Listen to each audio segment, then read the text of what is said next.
என் அன்பு நேயர்களுக்கு உங்கள் உஷாவின் அன்பு வணக்கங்கள். என் முந்தைய பகுதிகளை படித்தவர்களுக்கு கோடி நன்றிகள். வாருங்கள், ராஜாஜியின் ராமாயணத்திற்குள் செல்வோம். சுந்தரகாண்டம். இன்றைய பகுதி 66. அசோகவனத்தில் சீதை. அந்த வனத்தில் மதில் சுவரின் மேல் நின்றதும் ஹனுமானுடைய உள்ளத்திலும் சரீர அவயங்கள் முற்றிலுமே ஒருவித ஆனந்த உணர்ச்சி ஊடுருவி பாய்ந்தது. சீதை இருக்கும் இடத்துக்கு வந்து சேர்ந்து விட்டபடியால் தன்னையும் அறியாமல் ஹனுமானுடைய உள்ளத்தில் இந்த மகிழ்ச்சி தோன்றலாயிற்று. வசந்த காலத்து துவக்கத்தில் மலரும் புஷ்பங்கள் எல்லாம் பூத்து மரங்களும் கொடிகளும் மிக ரம்மியமாக காட்சி தந்தன. அடர்த்தியாக மரங்கள் இருந்த ஓர் இடத்தை பார்த்து அங்கே ஹனுமான் தாவிச் சென்றான். அந்த அதிர்ச்சியினால் எழுப்பப்பட்ட குயில்களும் மயில்களும் ரம்மியமாக சப்தித்தன. மான்களும் வேறு மிருகங்களும் நடமாடிக்கொண்டிருந்தன.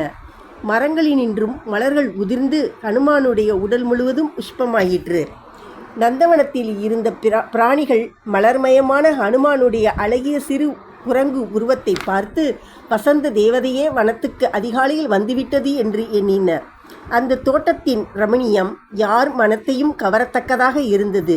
அழகிய வாவிகள், தங்கம், வெள்ளி, தந்தம், முத்து, பவளம் இவற்றால் அலங்கரிக்கப்பட்ட தலங்கள், படித்தள வரிசைகள், செய்குன்றுகள், ஆறுகள், பூங்கொடிகள், அருவிகள், அவற்றில் விளையாடி கொண்டிருந்த அழகிய பறவைகள். இந்த காட்சி ஹனுமானுடைய உள்ளத்தில் ஆனந்தம் உண்டாக்கிற்று. சில மரங்களை சுற்றி அழகிய தங்க மேடைகளும் வெள்ளி மேடைகளும் கட்டப்பட்டிருந்தன. மரங்களில் கட்டி தொங்கிய சிறு மணிகள் காற்றால் அசைக்கப்பட்டு மெதுவாக தொனித்து கொண்டிருந்தன. தங்க மேடையால் அலங்கரிக்கப்பட்டு உயர்ந்து பரவி நின்ற ஒரு மரத்தின் மேல் ஏறி இலைமறைவில் ஹனுமான் உட்கார்ந்தான். உயிரோடு இருப்பாளானால் சீதை நிச்சயம் நந்தவனத்துக்கு வருவாள். ராமனை தனியாக இருந்து தியானிக்க இந்த ரமணீயமான இடத்தை அவள் விரும்புவாள். மரங்களும் கொடிகளும் நிறைந்த வனத்தில் நடமாடுவதில் ஜானகிக்கு மிக பிரியம் என்று சொன்னார்கள் அல்லவா? காலை சந்தியா காலத்தில் தேவியை உபாசித்து பிரார்த்தனை செலுத்த இங்கே நிச்சயமாக வருவாள். இவ்வாறு யோசித்து கொண்டும் சுற்றி பார்த்து கொண்டும் இலைகளின் மறைவில் அந்த மரத்தின் மேல் ஹனுமான் உட்கார்ந்து கீழே பார்த்தான்.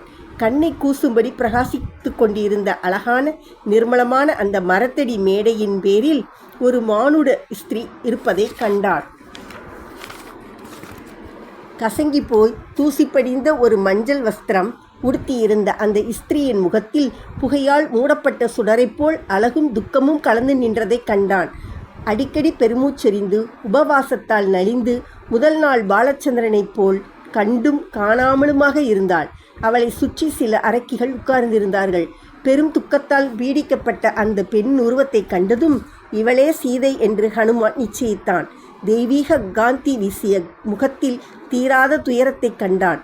கொடிய அரக்கிகளால் சூழப்பட்டு வேட்டையாடப்பட்டு தன் கூட்டத்திலிருந்து பிரிந்து போய் பயந்து நாலா பக்கமும் விழித்து தவிக்கும் ஒரு மானை போல் காணப்பட்டாள்.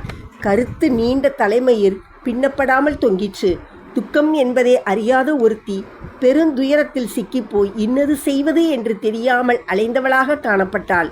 துக்கத்தாலும் உணவின்றியும் இளைத்து போய் அழுக்கு படிந்த ஆடை உடுத்தி ராட்சசிகளுக்கிடையில் உட்கார்ந்திருக்கும் இவள் சீதையே என்று ஹனுமான் நிச்சயித்து விட்டான். ஆபரணங்கள் அணிய வேண்டிய அழகிய தேகமாக இருந்தது. ஆனால் ஆபரணமின்றி இருந்தது. மேகம் மூடிய சந்திரனைப் போல் இருந்தது அவள் முகம். பார்க்க பார்க்க அந்த தங்க மேடையின் மேல் ஆபரணங்களையின்றி கவலையும் பயமும் நிரம்பிய முகத்தோடு உட்கார்ந்திருந்த அந்த ஸ்திரீயின் தோற்றம் மெய்ப்பாடுகள் எல்லாம் கவனித்து அவளே சீதை என்பதாக உறுதி கொண்டான்.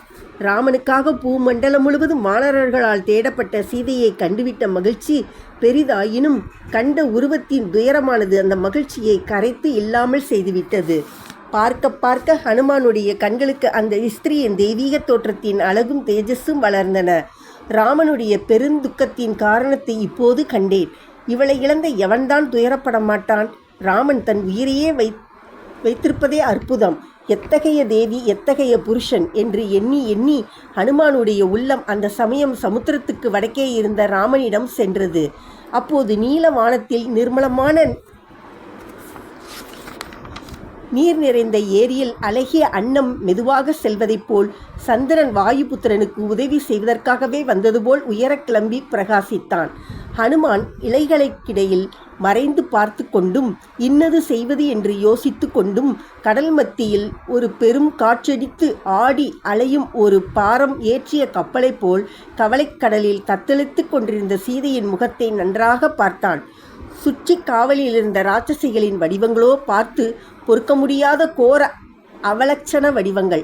ஒருத்திக்கு ஒரே கண், ஒருத்திக்கு ஒரே காது, சிலருக்கு காதுகளே கிடையாது, சிலருக்கு மூக்கு இல்லை, சிலருக்கு மூக்கு ஊர்த்துவம் நோக்கி சென்றது, சிலருக்கு தலையில் மயிரே கிடையாது, சிலருக்கோ விபரீதமான ஜடை, சிலருக்கு கீழே தொங்கும் பெரிய வயிறு, சிலருக்கு ஒட்டகம் போன்ற உதடுகள், சிலர் கூனிகள், சிலர் குள்ளமானவர்கள், சிலர் பனைமரம் போல் நீண்டு உயர்ந்து வளர்ந்தவர்கள், சிலருக்கு பன்றி முகம், சிலருக்கு புலி முகம், சிலருக்கு எருமை முகம், சிலருக்கு நரிமுகம், சிலருக்கு ஆட்டு முகம், இப்படி இன்னும் பல பயங்கர அவலட்சண சுரூபங்களாக சூலங்கள் முதலிய ஆயுதங்களோடு அரக்கிகள் இருக்க, அவர்களுக்கு இடையில் தன் சீலம் ஒன்றாலேயே ரட்சிக்கப்பட்டவளாக தரையில் ஆதரவற்று படர்ந்து கிடக்கும் பூங்கொடி போல் ஜானகி வாடிய முகத்துடன் நடுங்கிக் கொண்டிருந்தாள். இப்படி காட்சி தந்த சீதாதேவியை பார்த்து காணாமற் போனவளை கண்டுவிட்டேன் என்று ஹனுமான் மகிழ்ச்சி அடைந்தான். கூடவே அவள் நிலையை பார்த்து துக்கப்பட்டான். அவளுக்காக வெகு தூரத்தில் அலைந்து துயரப்பட்டு கொண்டிருந்த ராம லக்ஷ்மணர்களை நினைத்தான். அவர்களை தியானித்து நமஸ்கரித்தான். அச்சமயம் இன்னும் இருள் தீர்ந்து நன்றாக விடியவில்லை. வேத கோஷங்களாலும் இனிய சுப்பிரபாத கீதங்களாலும் ராவணன் படுக்கையிலிருந்து எழுப்பப்பட்டான். எழுந்தவுடன் சீதையை நினைத்து கொண்டு அவளை வைத்திருந்த நந்தவனத்துக்கு கிளம்பினான். பரிவாரம் சூழ அந்தப்புறத்து நந்தவனத்துக்கு வந்தான். வாசனை வீசும் தீபங்களும் சாமரங்களும் குடையும் பிடித்து சென்ற பெண்கள் கூட்டத்துக்கு இடையில் தானும் ஆபரணங்கள் பூண்டு பரிசுத்தமான வெள்ளை உத்தீரியம் ஒன்றை தரித்து கண்ணை கவரும் இரண்டாவது மன்மதனைப் போல் ராவணன் வந்தான். வாயிலண்டை வந்த பரிவாரத்தின் கோஷமும் கூட்டமாக வந்த பெண்களின் பாத நூபர ஓசையும் ஹனுமானின் காதில் விழுந்தன. கொஞ்ச நேரத்தில் ராட்சச மன்னன் வருவதை கண்டான். உடனே ஹனுமான் அடர்ந்த இலைகளுக்குள்ளே முன்னைவிட நன்றாக மறைந்து கொண்டான். ராவணன் சீதை இருக்கும் இடம் வந்தான். ராவணனுடைய பலமும் பராக்கிரமும் வீரியமும் தேஜஸ்யும் அற்புத காட்சியாக இருந்தன. அவன் வருவதை கண்ட உடனே சீதையின் தேகம் சுருங்கி போய்விட்டது. பெரும் காற்றில் வாழைமரம் நடுங்குவது போல நடுங்கினாள். பகுதி 67. ராவணன் பிரார்த்தனையும் சீதையின் பதிலும். தர்மம், புருஷனுடைய நினைவு இவை இரண்டையும் பற்றி கொண்டு துக்கப் பெருங்கடலில் மிதந்து கொண்டு உயிரை வைத்திருந்த சீதையை பார்த்து ராவணன் சொன்னான். அழகியே, ஏன் கூச்சப்பட்டு தேகத்தை மறைத்துக் கொள்கிறாய்? உன்மேல் எனக்கு உண்டாயிருக்கும் அன்பை நீ அறியாயோ? உன் அன்பை நான் பிச்சை கேட்கிறேன். நீ பயப்பட வேண்டியதில்லை. என்னிடத்தில் உனக்கு உள்ளூர பிரியம் உண்டாகும் வரையில் உன்னை நான் தொடமாட்டேன். நீ பயப்பட வேண்டாம். என் விருப்பத்துக்கு சமமாக உனக்கும் என் பேரில் விருப்பம் உண்டாக வேண்டும் என்பதே என்னுடைய ஆசை. உண்மையான அன்போடு நீ என்னை ஒப்புக்கொள்ள வேண்டும். வீணாக துக்கத்துக்கு ஏன் உன் உடலை இரையாக்கி வருகிறாய்? அழகியே, உனக்கு சமமான சௌந்தரிய ஸ்திரீ உலகத்தில் இல்லை. நீ இப்படி ஆபரணமின்றி நல்ல வஸ்திரமின்றி தரையில் படுப்பதும் தலைமயிரை வாரி பின்னாமல் இருப்பதும் வேண்டாம். பெண் ரத்தினமே, இப்படி உன் அழகையும் வயதையும் வீணாக்காதே. என்னிடம் வந்து சேர்ந்து விட்டாய். இனி நீ கஷ்டப்படலாகாது. சகல போகங்களையும் அனுபவிக்கலாம். பூர்ணச்சந்திரனை போன்ற உன் முகத்தை பார்த்தால் என் கண்கள் வேறு திக்கில் செலுத்த முடியவில்லை. உன் உடலில் எந்த அங்கத்தை பார்த்தாலும் என் திருஷ்டி அங்கேயே நிற்கிறது. இந்த அழகை பெற்ற நீ இப்படி துக்கப்படுவது தகாது. என்னை புருஷனாக அடைந்து சகல போகங்களையும் அடைந்து அனுபவித்து மகிழ்ச்சி அடைவாய். பயப்படாதே, யோசிக்காதே. நீயே பட்ட மகிழ்ச்சியாக இருப்பாய். என் அந்தப்பரம் முழுவதும் உனக்கு அடங்க நீ ஆழ்வாய். என் செல்வம் ராஜ்யம் அனைத்தும் பெற்றுக்கொண்டு அனுபவிப்பாய். இந்த லங்கையும் நானும் உன் சொத்தாவோம். இந்த பூமண்டலம் முழுவதும் உனதாகும். என் பலம், வீரம் இவற்றை தேவாசுரர்கள் அறிவார்கள். அவர்கள் என்னால் அடிபட்டு தோற்று தலைவணங்கி நிற்கிறார்கள். உன் அழகுக்கு தகுந்த ஆபரணங்களும் வஸ்திரங்களும் கொண்டு உன்னை அந்தப்புர ஸ்திரீகள் அலங்கரிப்பார்கள். அலங்கரிக்கப்பட்ட உன்னை பார்த்து நான் மகிழ்வேன். உன் இஷ்டப்படி நீ தான தர்மம் செய்யலாம். அனைவர் பேரிலும் அதிகாரம் செலுத்துவாய். என் பிரஜைகளும் பந்துகளும் உன்னை அண்டி சந்தோஷமாக இருப்பார்கள். காட்டில் அலைந்து திரியும் ராமனை ஏன் நினைத்து கொண்டிருக்கிறாய்? ஊரை விட்டு பதவியை விட்டு மரவுரி தரித்து அலையும் ஒருவனையா நீ விரும்புவது, நம்புவது? அவனால் என்ன செய்ய முடியும்? ராஜலட்சுமியும் ஜெயலட்சுமியும் அவளை விட்டு நீ விலகினது உனக்கு தெரியுமே. அவன் இப்போது பிழைத்திருப்பதே சந்தேகம். உன்னை ராமன் இனி கண்ணால் பார்க்கவும் முடியாது. கருடன் சர்ப்பத்தை பிடிப்பது போல நீ என் உள்ளத்தை அபகரித்து விட்டாய். நான் தப்ப முடியாது அலைகிறேன். ஆபரணமும் நல்ல வஸ்திரமுமின்றி நீ இப்போது இருக்கும் நிலையிலும் கூட உன்னை பார்த்த பிறகு சுந்தரியே, என் மனைவிகளுடன் கலந்திருக்க எனக்கு பிடிக்கவே இல்லை. நான் என்ன செய்வேன்?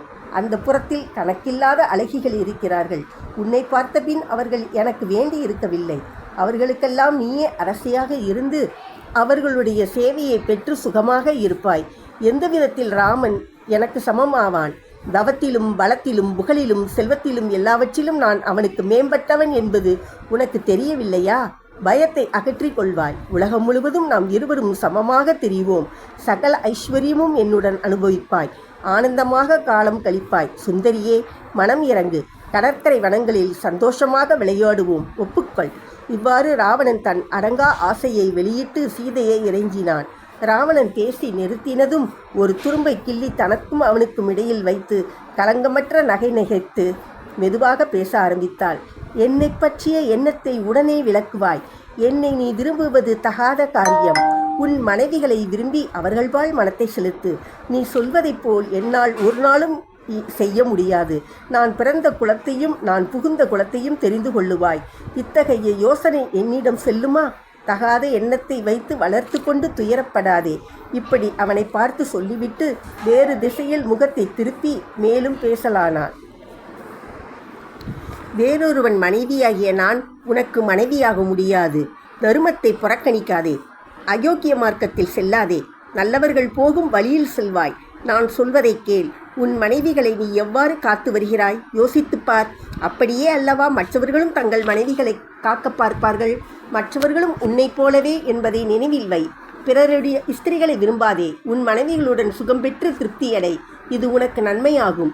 உனக்கு உரிமையான ஸ்திரீகளுடன் திருப்தியடையாமல் மற்றவர்கள் பேரில் மனத்தை செலுத்தியானால் அவமானமும் துக்கமும் அடைவாய். இது நிச்சயம். உனக்கு நல்ல புத்தி சொல்லுகிறவர்கள் யாரும் இல்லையா? ஏன் இவ்வாறு கெட்ட காரியங்களில் புகுந்து நீயும் கெட்டு போகிறாய்? உன் ஜனங்களுக்கு நாசம் தெரிவித்து கொடுக்கிறாய். அரசன் தன் மனத்தை கட்டுப்படுத்தி நிறுத்தி கொள்ளாமல் போனால் அவனுடைய நாடும் நகரமும் செல்வமும் எல்லாம் அழிந்து போகும். இந்த லங்கையும் அதனுடைய பெருஞ்செல்வமும் உன் ஒருவனுடைய குற்றத்தால் முற்றிலுமாக நாசமாக போகிறது. உன்னுடைய பொறுப்பை தெரிந்து கொண்டு உன் துஷ்ட எண்ணத்தை விட்டுவிட்டு உன்னுடைய நாட்டையும் ஜனங்களையும் ராஜதானியையும் காப்பாற்றுவாய். இல்லையேல் நீ அழிவாய்.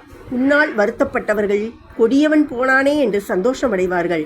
எனக்கு நீ சொல்லும் ஐஸ்வர்யங்களும் போகங்களும் ஒன்றும் வேண்டியதில்லை. அவற்றை வைத்து எனக்கு நீ ஆசை காட்ட வேண்டாம். பயனில்லை. ராகவனை மணந்த நான் அவனை விட்டு விலக மாட்டேன். அவன் கையை பிடித்த நான் வேறு ஒருவன் கையை தீண்ட மாட்டேன். முடியாது. சக்கரவர்த்தி திருமகனுக்கு நான் உரியவள். வேதம் படித்து விரதம் தீர்த்த பிரம்மச்சாரிக்கு வேதம் எப்படி உரிமையோ அவ்விதம் நான் ராமனுக்கு உரியவள். என்னை வேறொருவன் கண்ணெடுத்து பார்த்தல் தகாது. உனக்கு நான் நல்லுபதேசம் செய்கிறேன் கேள். ராமனிடம் மன்னிப்பு கேட்டு அவன் கோபத்தினின்று தப்பித்துக்கொள். வீணாக உன் நாசத்தை தேடிக்கொள்ளாதே. ராமன் நிச்சயமாக மன்னிப்பான். சரணடைந்தவர்களை கைவிட மாட்டான். அவனுடைய மன்னிப்பை சம்பாதித்துக்கொள். அதற்கு வழி தேடு. உன்னுடைய நாசத்துக்கு வழி தேட வேண்டாம். அதோ ராமனுடைய வில்லின் ஓசை கேட்கிறது. அதனின்று தப்ப மாட்டாய். யமன் பக்கத்தில் நிற்கிறான். உன்னை தூக்கி போக வந்து விட்டான். தெரிந்து கொள். ராம லக்ஷ்மணர்களுடைய பெயர் எழுதிய பானங்கள் சீக்கிரமே வந்து இந்த லங்கையை எரித்து அழிக்கப் போகின்றன. ஜனஸ்தானத்தில் இருந்த ராட்சசர்களை அடையாளத்துக்கு ஒருவனில்லாமல் என் வீர ராமன் ஒழித்து விட்டதைக் கண்டு பயந்து நீ திருடனைப் போல வந்து ராமலக்ஷ்மணர்கள் ஆசிரமத்தில் இல்லாத காலம் பார்த்து புகுந்து என்னை கொண்டு வந்தாயல்லவா? நீ அவர்கள் எதிரில் ஒரு கணம் நிற்க முடியுமா? புலியிருக்கும் இடம் சிறுநாய் போக முடியுமா? அந்த வாசனையை கண்டே அஞ்சி தூர விலகும். ஈரத்தரையிலிருந்து நீரை சூரியன் உறிஞ்சி விடுவது போல் உன் உயிரை ராமனும் லக்ஷ்மணும் உறிஞ்சிவிடப் போகிறார்கள். ஓடி மலையில் ஒளிந்து கொள்வாயா? அல்லது கடலில் மறைந்து கொண்டு தப்பித்து கொள்ள பார்ப்பாயா? அதுவும் முடியாது. அழிய வேண்டிய முகூர்த்தத்தில் மரம் இடி விழுந்து அழிவது போல் நீ அவர்களால் கொல்லப்படுவாய்.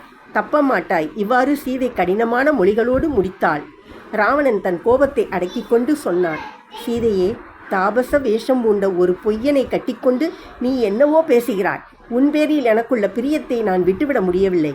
உன் பேச்சுக்களை கேட்டு எனக்கு வந்த கோபத்தை அடக்கிக் கொண்டேன்.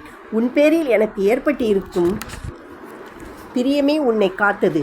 இல்லையேல் நீ இப்போதே மாண்டிருப்பாய். நான் உனக்கிட்ட தவணையில் இன்னும் 2 மாத காலமே இருக்கிறது. அதற்குள் உன் மனதை திருத்திக்கொள். என் மனைவியாகி என் படுக்கையறைக்கு வருவாய். அதற்கு இஷ்டமில்லாவிடில் என் சமையல் சாலைக்கு அனுப்பப்படுவாய். அங்கே என் வேலைக்காரிகள் உன் உடலை வெட்டி திருத்தி பலகாரமாக செய்வார்கள், அறிவாய் என்றான். அரக்கன் உணவில் மானிட மாம்சம் சேரும் என்பது பிரசித்தம்.